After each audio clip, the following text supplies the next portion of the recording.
love, and justice. Why do we overestimate love to the disadvantage of justice, and say the most beautiful things about it, as if it were something very much higher than the latter? Is it not visibly more stupid than justice? Certainly, but precisely for that reason all the pleasanter for everyone. It is blind, and possesses an abundant cornucopia, out of which it distributes its gifts to all, even if they do not deserve them, even if they express no thanks for them. It is as impartial as the rain, which, according to the Bible and experience, makes not only the unjust, but also occasionally the just wet through the skin. 70. Execution. How is it that every execution offends us more than does a murder? It is the coldness of the judges, the painful preparations, the conviction that a human being is here being used as a warning to scare others.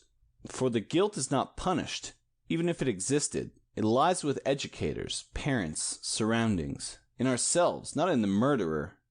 I mean the determining circumstances. 71. Hope. Pandora brought the box of ills and opened it. It was the gift of the gods to men, outwardly a beautiful and seductive gift, and called the casket of happiness. Out of it flew all the evils, living winged creatures. Thence they now circulate and do men injury day and night. One single evil had not yet escaped from the box, and by the will of Zeus Pandora closed the lid and it remained within. Now forever man has the casket of happiness in his house, and thinks he holds a great treasure. It is at his disposal. He stretches out his hand for it whenever he desires. For he does not know the box which Pandora brought was the casket of evil, and he believes the ill which remains within to be the greatest blessing. It is hope. Zeus did not wish man, however much he might be tormented by the other evils, to fling away his life, but to go on letting himself be tormented again and again. Therefore he gives man hope. In reality, it is the worst of all evils, because it prolongs the torments of man. 72. The degree of moral inflammability unknown. According to whether we have or have not had certain disturbing views and impressions, for instance, an unjustly executed, killed, or martyred father, a faithless wife, a cruel hostile attack, it depends whether our passions reach fever heat and influence our whole life or not. No one knows to what he may be driven by circumstances, pity, or indignation. He does not know the degree of his own inflammability. Miserable little circumstances make us miserable. It is generally not the quantity of experiences, but their quality on which lower and higher man depends, in good and evil. 73. The martyr in spite of himself. There was a man belonging to a party who was too nervous and cowardly ever to contradict his comrades. They made use of him for everything. They demanded everything from him, because he was more afraid of the bad opinion of his companions than of death itself. His was a miserable, feeble soul. They recognized this, and on the ground of these qualities they made a hero of him, and finally even a martyr. Although the coward inwardly always said no, with his lips he always said yes, even on the scaffold, when he was about to die for the opinions of his party. For beside him stood one of his old companions, who so tyrannized over him by word and look that he really suffered death in the most respectable manner, and has ever since been celebrated as a martyr and a great character. 74. I, the everyday standard. One will seldom go wrong if one attributes extreme actions to vanity, average ones to habit, and petty ones to fear. 75. Misunderstanding concerning virtue. Whoever has known immorality in connection with pleasure, as is the case with a man who has a pleasure-seeking youth behind him, imagines that virtue must be connected with absence of pleasure. Whoever, on the contrary, has been much plagued by his passions and vices, longs to find in virtue peace and the soul's happiness. Hence, it is possible for two virtuous persons not to understand each other at all. 76. The ascetic. The ascetic makes a necessity of virtue. 77. Transferring honor from the person to the thing. Deeds of love and sacrifice for the benefit of one's neighbor are generally honored wherever they are manifested. Thereby we multiply the valuation of things which are thus loved, or for which we sacrifice ourselves, although perhaps they are not worth much in themselves. A brave army is convinced of the cause for which it fights. 78. Ambition, a substitute for the moral sense. The moral sense must not be lacking in those natures which have no ambition. The ambitious manage without it, with almost the same results. For this reason, the sons of unpretentious, unambitious families, when once they lose the moral sense, generally degenerate very quickly into complete scamps. 79. Vanity enriches. How poor would be the human mind without vanity! Thus, however, it resembles a well-stocked and constantly replenished bazaar which attracts buyers of every kind. There they can find almost everything, obtain almost everything, provided that they bring the right sort of coin, namely, admiration. 80. Old age and death. Apart from the commands of religion, the question may well be asked, why is it more worthy for an old man who feels his powers decline to await his slow exhaustion and extinction than with full consciousness to set a limit to his life? Suicide in this case is a perfectly natural, obvious action, which should justly arouse respect as a triumph of reason, and did arouse it in those times when the heads of Greek philosophy and the sturdiest patriots used to seek death through suicide. The seeking, on the contrary, to prolong existence from day to day, with anxious consultation of doctors and a painful mode of living, without the power of drawing near to the actual aim of life, is far less worthy. Religion is rich in excuses to reply to the demand for suicide, and thus it ingratiates itself with those who wish to cling to life. 81. Errors of the sufferer and the doer. When a rich man deprives a poor man of a possession, for instance, a prince taking the sweetheart of a plebeian, an error arises in the mind of the poor man. He thinks that the rich man must be utterly infamous to take away from him the little that he has. But the rich man does not estimate so highly the value of a single possession, because he is accustomed to have many. Hence he cannot imagine himself in the poor man's place, and does not commit nearly so great a wrong as the latter supposes. They each have a mistaken idea of the other. The injustice of the powerful, which, more than anything else, rouses indignation in history, is by no means so great as it appears. Alone the mere inherited consciousness of being a higher creation, with higher claims, produces a cold temperament, and leaves the conscience quiet. We all of us feel no injustice when the difference is very great between ourselves and another creature, and kill a fly, for instance, without any pricks of conscience. Therefore it was no sign of badness in Xerxes, whom even all Greeks describe as superlatively noble, when he took away a son from his father and had him cut in pieces, because he had expressed a nervous, ominous distrust of the whole campaign. In this case, the individual is put out of the way like an unpleasant insect. He is too lowly to be allowed any longer to cause annoyance to a ruler of the world. Yes, every cruel man is not so cruel as the ill-treated one imagines. The idea of pain is not the same as its endurance. It is the same thing in the case of unjust judges, of the journalist who leads public opinion astray by small dishonesties.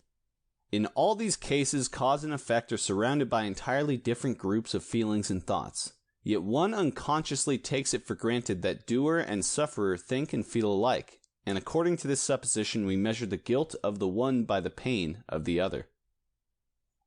82. The skin of the soul. As the bones, flesh, entrails, and blood vessels are enclosed within a skin, which makes the aspect of man endurable, so the emotions and passions of the soul are enwrapped with vanity.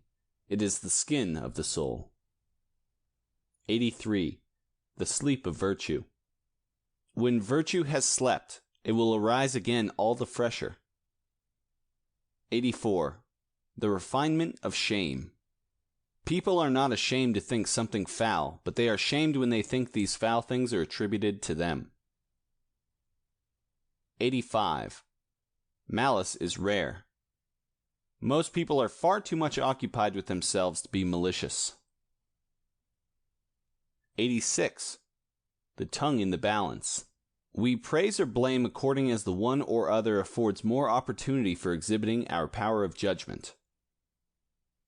87. St. Luke the 18th, 14, improved. He that humbleth himself wishes to be exalted. 88. The prevention of suicide. There is a certain right by which we may deprive a man of life, but none by which we may deprive him of death. This is mere cruelty. 89. Vanity. We care for the good opinion of men, firstly because they are useful to us, and then because we wish to please them. Children their parents, pupils their teachers, and well-meaning people generally their fellow men. Only where the good opinion of men is of importance to someone, apart from the advantage thereof or his wish to please, can we speak of vanity. In this case the man wishes to please himself, but at the expense of his fellow men, either by misleading them into holding a false opinion about him, or by aiming at a degree of good opinion, which must be painful to everyone else, by arousing envy. The individual usually wishes to corroborate the opinion he holds of himself by the opinion of others, and to strengthen it in his own eyes. But the strong habit of authority, a habit as old as man himself, induces many to support by authority their belief in themselves. That is to say, they accept it first from others. They trust the judgment of others more than their own. The interest in himself, the wish to please himself, attains to such a height in a vain man that he misleads others by having a false, all too elevated estimation of him, and yet nevertheless sets store by their authority, thus causing an error and yet believing in it. It must be confessed, therefore, that vain people do not wish to please others so much as themselves, and that they go so far therein as to neglect their advantage, for they often endeavor to prejudice their fellow man unfavorably, inimicably, enviously, consequently injuriously against themselves, merely in order to have pleasure in themselves, personal pleasure. 90. The limits of human love. A man who has declared that another is an idiot and a bad companion is angry when the latter eventually proves himself to be otherwise. 91. Moralité larmoyante. What a great deal of pleasure morality gives! Only think what a sea of pleasant tears has been shed over descriptions of noble and unselfish deeds. This charm of life would vanish if the belief in absolute irresponsibility were to obtain supremacy. 92. The origin of justice. Justice, equity, has its origin amongst powers which are fairly equal, as Thucydides, in the terrible dialogue between the Athenian and Milanian ambassadors, rightly comprehended. That is to say, where there is no clearly recognizable supremacy and where a conflict would be useless and would injure both sides, there arises the thought of coming to an understanding and settling the opposing claims. The character of exchange is the primary character of justice. Each party satisfies the other, as each obtains what he values more than the other. Each one receives that which he desires, as his own henceforth, and whatever is desired is received in return. Justice, therefore, is recompense and exchange based on the hypothesis of a fairly equal degree of power. Thus, originally, revenge belongs to the province of justice. It is an exchange. Also gratitude. Justice naturally is based on the point of view of a judicious self-preservation, on the egoism, therefore, of that reflection. Why should I injure myself uselessly and perhaps not attain my aim after all? So much about the origin of justice. Because man, according to his intellectual custom, has forgotten the original purpose of so-called just and reasonable actions, and particularly because for hundreds of years children have been taught to admire and imitate such actions, the idea has gradually arisen that such an action is unegoistic. Upon this idea, however, is based the high estimation in which it is held, which, moreover, like all valuations, is constantly growing, for something that is valued highly is striven after, imitated, multiplied, and increases, because the value of the output of the toil and enthusiasm of each individual is added to the value of the thing itself. How little moral would the world look without this forgetfulness? A poet might say that God has placed forgetfulness as doorkeeper in the temple of human dignity. 93. The right of the weaker. When anyone submits under certain conditions to a greater power, as a besieged town for instance, the counter-condition is that one can destroy oneself, burn the town, and so cause the mighty one a great loss. Therefore, there is a kind of equalization here, on the basis of which rights may be determined. The enemy has his advantage in maintaining it. Insofar there are also rights between slaves and masters, that is, precisely so far as the possession of the slave is useful and important to his master. The right originally extends so far as one appears to be valuable to the other, essentially unlosable, unconquerable, and so forth. Insofar the weaker one also has rights, but lesser ones. Hence the famous unuscique tantum juris habet, quantum potentia valet, or more exactly, quantum potentia valere creditur. 94. The three phases of hitherto existing morality. It is the first sign that the animal has become man when its actions no longer have regard only to momentary welfare, but to what is enduring, when it grows useful and practical. There the free rule of reason first breaks out. A still higher step is reached when he acts according to the principle of honor. By this means he brings himself into order, submits to common feelings, and that exalts him still higher over the phase in which he was led only by the idea of usefulness from a personal point of view. He respects and wishes to be respected, i.e., he understands usefulness as dependent upon what he thinks of others and what others think of him. Eventually, he acts on the highest step of the hitherto existing morality, according to his standard of things and men. He himself decides for himself and others what is honorable, what is useful. He has become the lawgiver of opinions, in accordance with the ever more highly developed idea of what is useful and honorable. Knowledge enables him to place that which is most useful, that is to say, the general, enduring usefulness, above the personal, the honorable recognition of general, enduring usefulness above the personal, the honorable recognition of general, enduring validity above the momentary. He lives and acts as a collective individual. 95. The morality of the mature individual. The impersonal has hitherto been looked upon as the actual distinguishing mark of moral actions, and has been pointed out that in the beginning it was in consideration of the common good that all impersonal actions were praised and distinguished. It is not an important change in these views impending, now when it is more and more recognized that it is precisely in the most personal possible considerations that the common good is the greatest, so that a strictly personal action now best illustrates the present idea of morality, as utility for the mass. To make a whole personality out of ourselves, and in all that we do to keep that personality's highest good in view, carries us further than those sympathetic emotions and actions for the benefit of others. We all still suffer, certainly, from the too small consideration of the personal in us. It is badly developed. Let us admit it.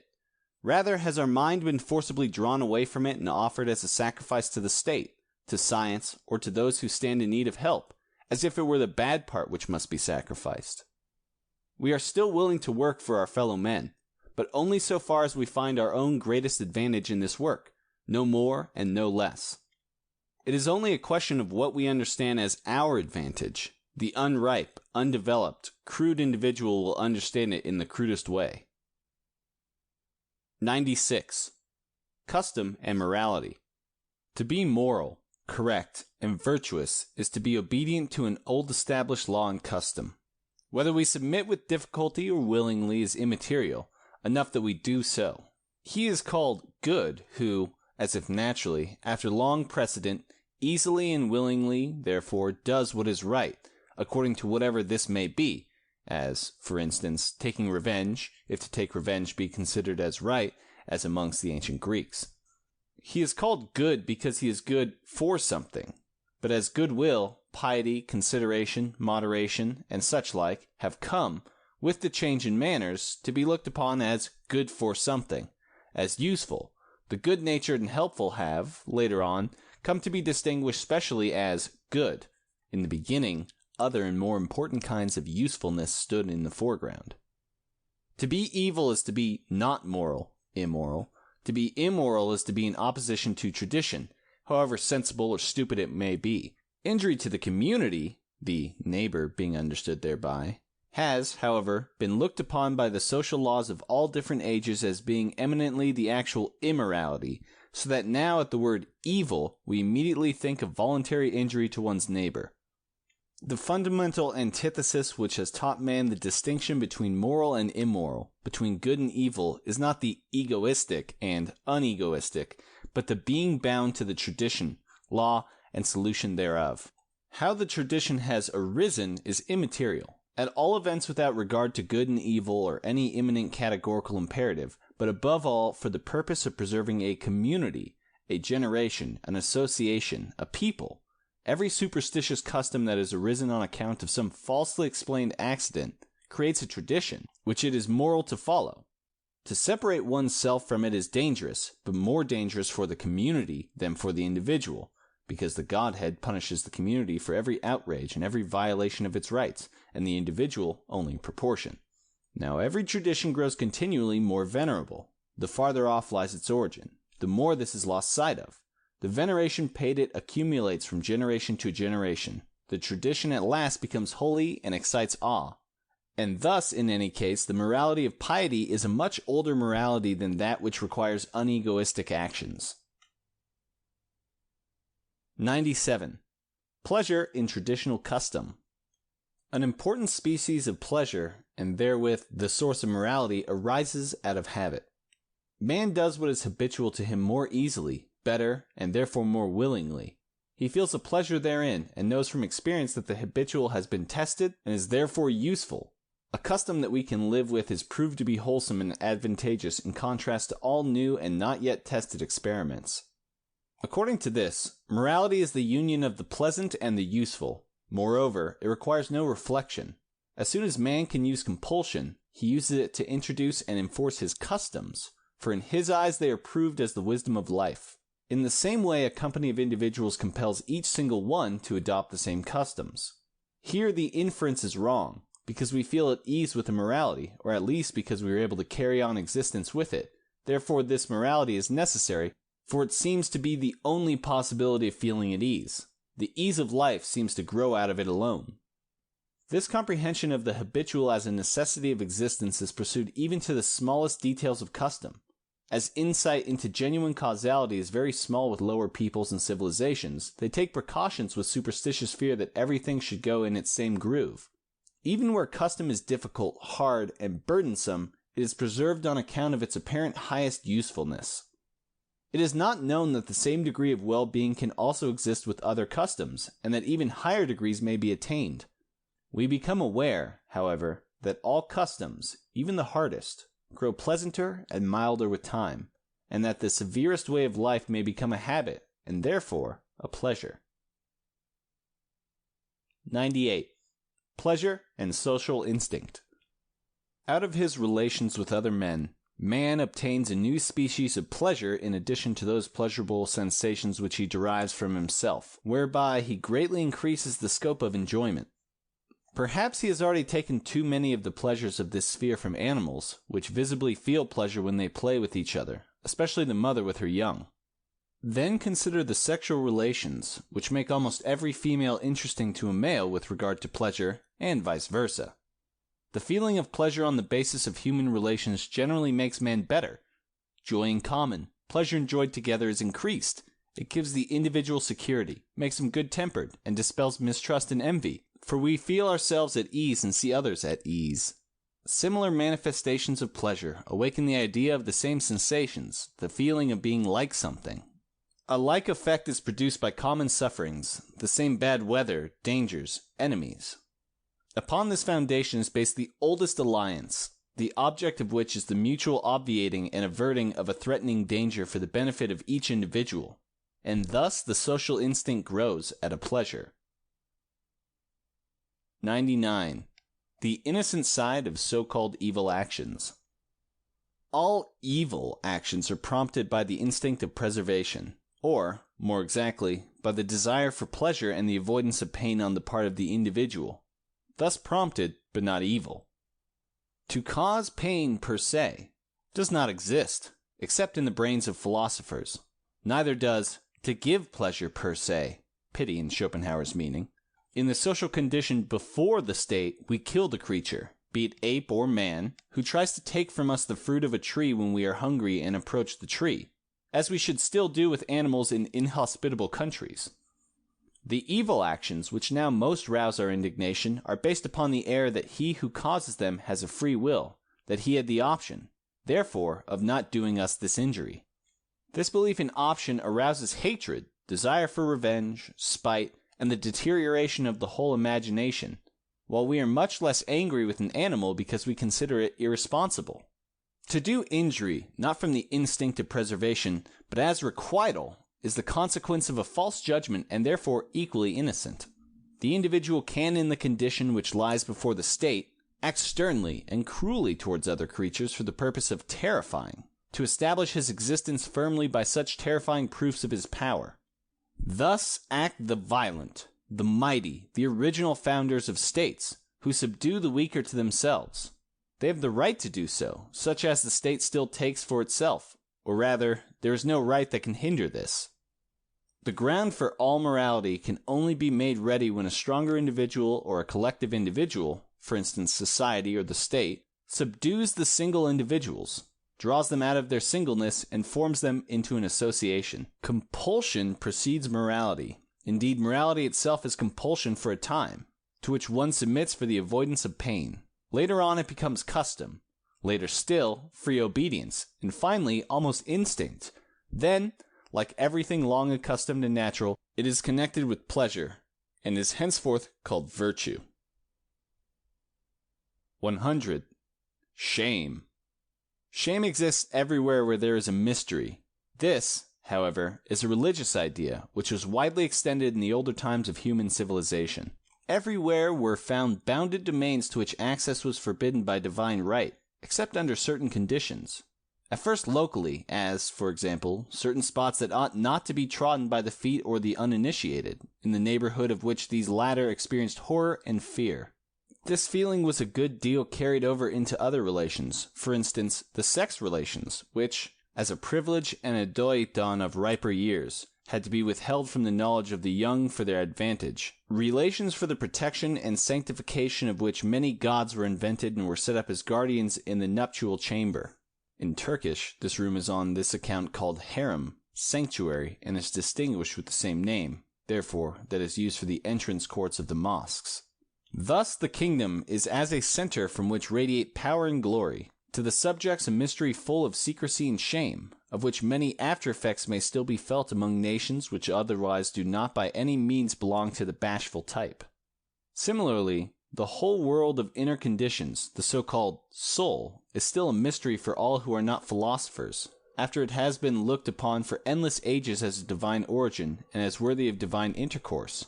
According to this, it is an adoiton and rouses shame. 101. Judge not. In considering earlier periods, care must be taken not to fall into unjust abuse. The injustice in slavery, the cruelty in the suppression of persons and nations, is not to be measured by our standard. For the instinct of justice was not then so far developed. Who dares to reproach the Genovese Calvin with the burning of the physician's servant? It was an action following and resulting from his convictions, and in the same way the Inquisition had a good right. Only the ruling views were false, and produced a result which seemed hard to us because those views had now grown strange to us. Because, what is the burning of a single individual compared with the eternal pains of hell for almost all? And yet this idea was universal at the time, without essentially injuring by its dreadfulness the conception of a god. With us, too, political sectarians are hardly and cruelly treated, but because one is accustomed to believe in the necessity of the state, the cruelty is not so deeply felt here as it is when we repudiate the views. Cruelty to animals and children and Italians is due to ignorance, i.e., the animal, through the interests of church teaching, has been placed too far behind man. Much that is dreadful and inhuman in history, much that one hardly likes to believe, is mitigated by the reflection that the one who commands and the one who carries out are different persons. The former does not behold the right and therefore does not experience the strong impression on the imagination. The latter obeys the superior and therefore feels no responsibility. Most princes and military heads, through lack of imagination, easily appear hard and cruel without really being so. Egoism is not evil, because the idea of the neighbor, the word is of Christian origin and does not represent the truth, is very weak in us, and we feel ourselves almost as free and irresponsible towards him as towards plants and stones. We have yet to learn that others suffer, and this can never be completely learnt. 102. Man always acts rightly. We do not complain of nature as immoral because it sends a thunderstorm and makes us wet. Why do we call those who injure us immoral? Because in the latter case, we take for granted a free will functioning voluntarily. In the former, we see necessity. But this distinction is an error.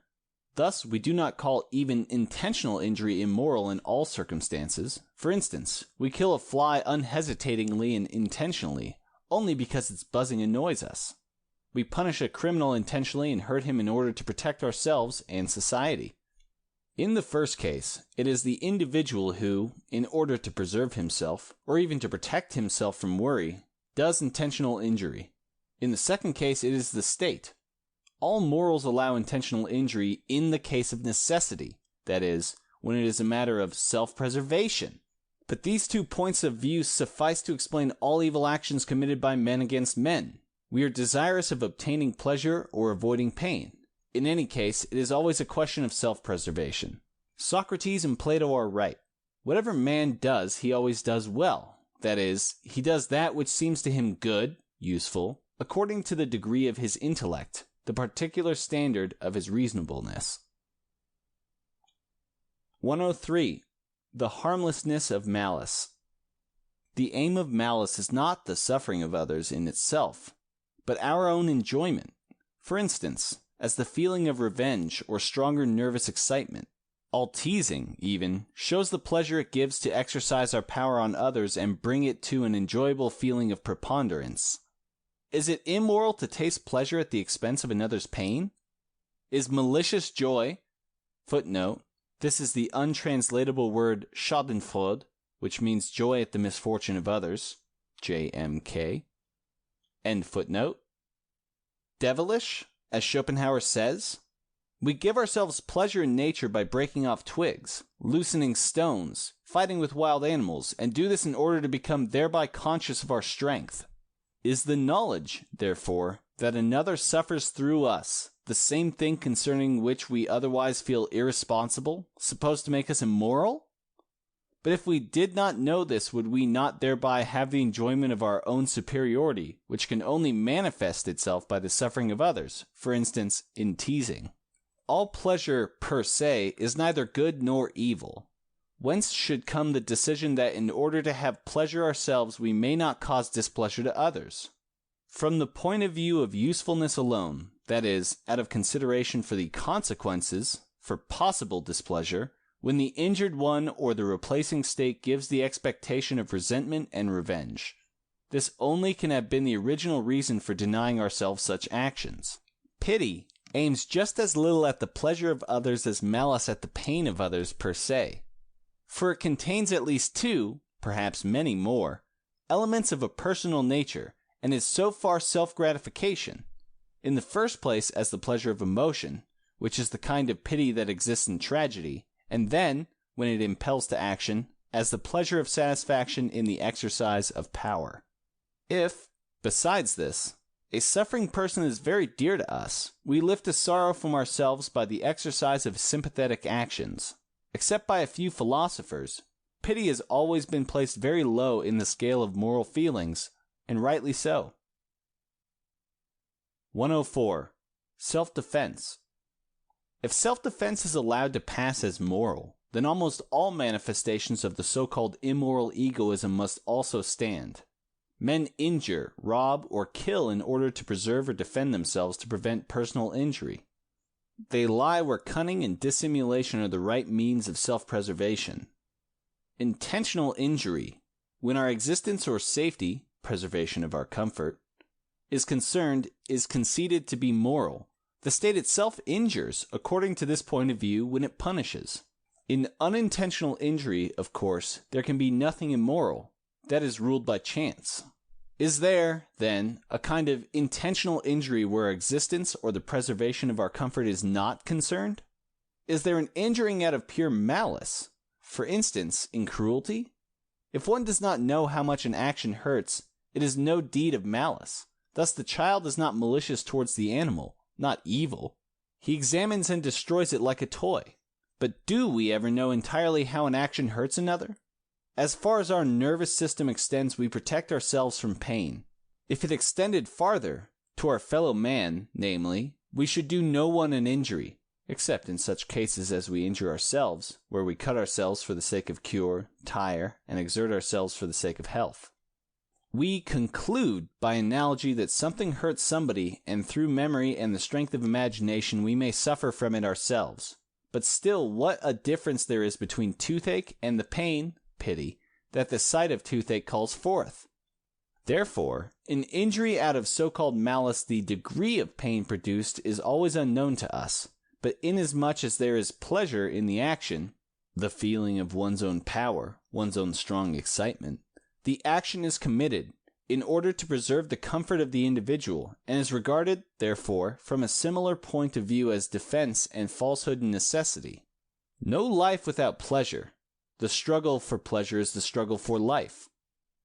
Whether the individual so fights this fight that men call him good, or so that they can call him evil, is determined by the measure and the constitution of his intellect.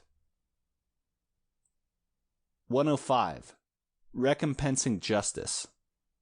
Whoever has completely comprehended the doctrine of absolute irresponsibility can no longer include the so-called punishing and recompensing justice in the idea of justice, should this consist of giving to each man his due. For he who is punished does not deserve the punishment. He is only used as a means of henceforth warning away from certain actions. Equally so, he who is rewarded does not merit this reward. He cannot act otherwise than he did. Therefore, the reward is meant only as an encouragement to him and others, to provide a motive for subsequent actions. Words of praise are flung to the runners of the course, not the one who has reached the goal. Neither punishment nor reward is anything that comes to one as one's own. They are given from motives of usefulness without one having a right to claim them. Hence we must say, the wise man gives no reward because the deed has been well done. Just as we have said, the wise man does not punish because evil has been committed, but in order that evil shall not be committed. If punishment and reward no longer existed, then the strongest motives which deter men from certain actions and impel them to certain other actions would also no longer exist. The needs of mankind require their continuance, and inasmuch as punishment and reward, blame and praise, work most sensibly on vanity, the same need requires the continuance of vanity. 106. At the waterfall.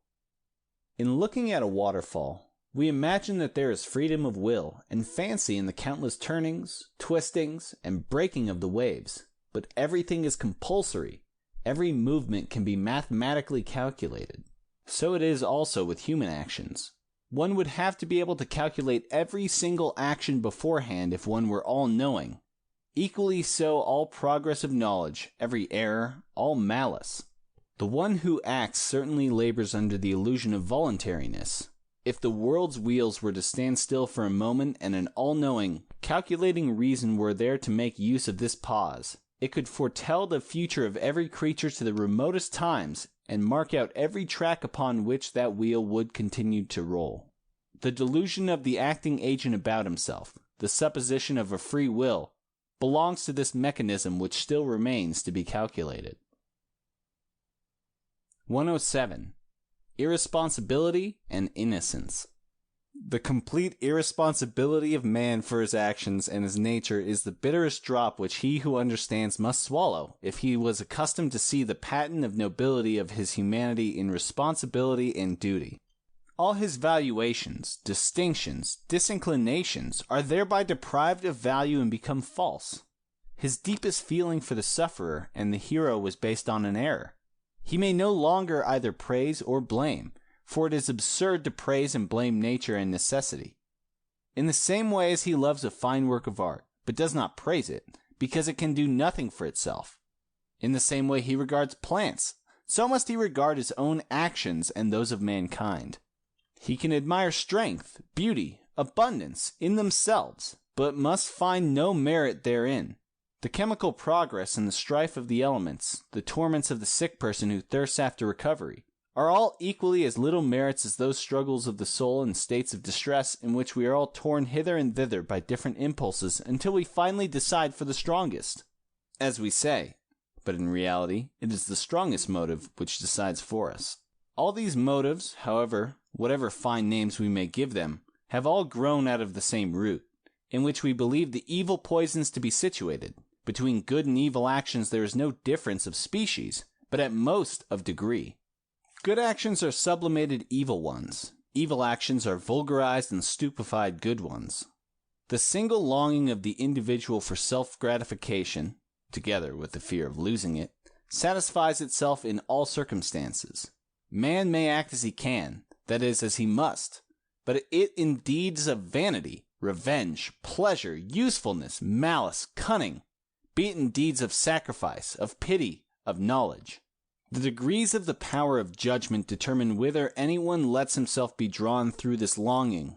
To every society, to every individual, a scale of possessions is continually present, according to which he determines his actions and judges those of others. But this standard changes constantly. Many actions are called evil and are only stupid because the degree of intelligence which decided for them was very low. In a certain sense, even all actions are still stupid, for the highest degree of human intelligence which can now be attained will assuredly be yet surpassed, and then, in a retrospect, all our actions and judgments will appear as limited and hasty as the actions and judgments of primitive wild peoples now appear limited and hasty to us. To recognize all this may be deeply painful, but consolation comes after. Such pains are the pangs of birth.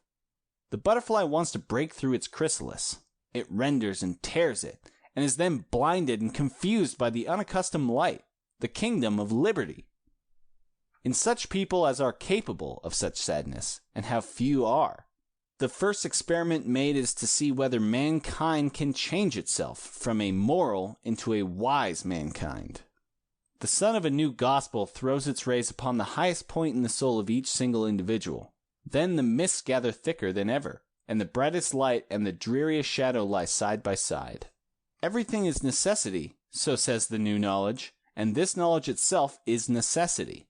Everything is innocence, and knowledge is the road to insight into this innocence. Are pleasure, egoism, vanity necessary for the production of the moral phenomena in their highest result, the sense for truth and justice and knowledge? Were error and the confusion of the imagination the only means through which mankind could raise itself gradually to this degree of self-enlightenment and self-liberation? Who would dare to undervalue these means? Who would dare to be sad if he perceived the goal to which those roads led? Everything in the domain of morality has evolved, is changeable, unstable. Everything is dissolved. It is true, but everything is also streaming towards one goal. Even if the inherited habit of erroneous valuation, love and hatred, continue to reign in us, yet under the influence of growing knowledge it will become weaker.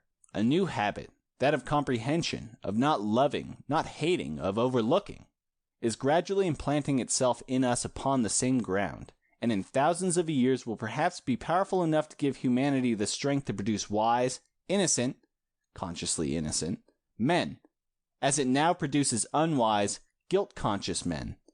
That is the necessary preliminary step, not its opposite.